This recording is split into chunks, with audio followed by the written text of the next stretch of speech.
రాష్ట్రంలో కాంగ్రెస్ ప్రభుత్వం అవినీతి అక్రమాలు దోపిడీలతో ఈరోజు ప్రభుత్వం ఉన్నా కానీ లేని విధంగా ఉంది కాబట్టి రాష్ట్ర తెలుగుదేశం పార్టీ అధినేత నారా చంద్రబాబు నాయుడు గారు వస్తున్న మీకోసం పేద ప్రజల కోసము పేద ప్రజలు ఏ విధంగా ఉన్నారు 9 సంవత్సరాలు ముఖ్యమంత్రి చంద్రబాబు నాయుడు ముఖ్యమంత్రి చేసిన తర్వాత అధికారంలో లేకున్నా కానీ రేపు ముఖ్యమంత్రి పదవికి ఆశితం కాదు ప్రజల యొక్క సమస్యలు తెలుసుకోవాలని చెప్పేసి మీకోసం జాతర ప్రారంభించడం జరిగింది.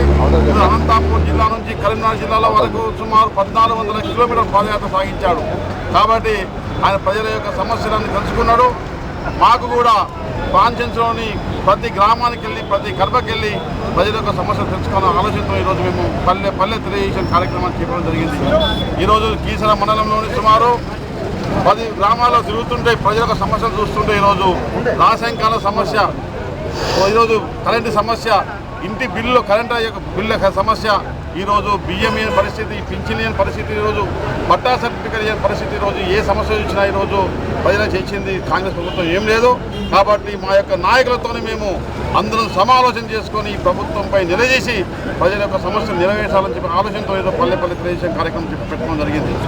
ఈరోజు ఏ గ్రామానికి వెళ్ళినా కీసర మండలంలో మంచి స్పందన. ఈరోజు నాగారం గ్రామం చూసుకుంటే మహిళలు యువత ఈరోజు తెలుగుదేశం పార్టీ కార్యకర్తలు ప్రజలందరూ కూడా పెద్ద ఎత్తున సహకరించడం జరిగింది. నాగారం గ్రామంలో ఏ ఇంటికి వెళ్ళినా కానీ ఈరోజు వాళ్ళ సమస్యలు అడిగి తెలుసుకోవడం జరిగింది. ఈరోజు వాళ్ళ సమస్యలన్నీ కూడా మేము అతి త్వరలో మాతో శక్తికి రోజు మేము ప్రయత్నం చేస్తాం, సమస్యలు పరిష్కరిస్తాం.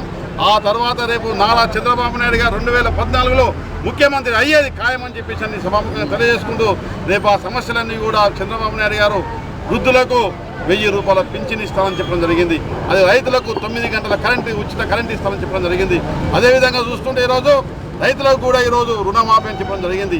ఇవన్నీ కూడా పేద ప్రజల కోసము 1 లక్ష రూపాయలతో ఈరోజు ఇల్లు కట్టిస్తామని చెప్పడం జరిగింది. ఇవన్నీ కూడా మేము నెరవేరుస్తాం. తప్పకుండా చంద్రబాబు రేపు అధికారంలోకి వస్తున్నాం, ఖచ్చితంగా ప్రజల యొక్క స్పందన చూస్తున్నా కూడా అధికారంలో ఇస్తామని చెప్పేసి అని చంద్రబాబు నాయుడు గారిని ముఖ్యమంత్రి చేస్తామని చెప్పేసి అని ప్రజలందరూ కూడా కోరుకోవడం జరుగుతుందని తెలియజేసుకుంటూ నాగారం గ్రామస్తులకు, గ్రామ ప్రజలకు, తెలుగుదేశం పార్టీ కార్యకర్తలకు, మహిళలకు, అక్కలకు, సంపూర్ణలకు అందరూ కూడా పేరు పేరున నా శిరస్సు వంచి నమస్కారం తెలియజేసుకుంటూ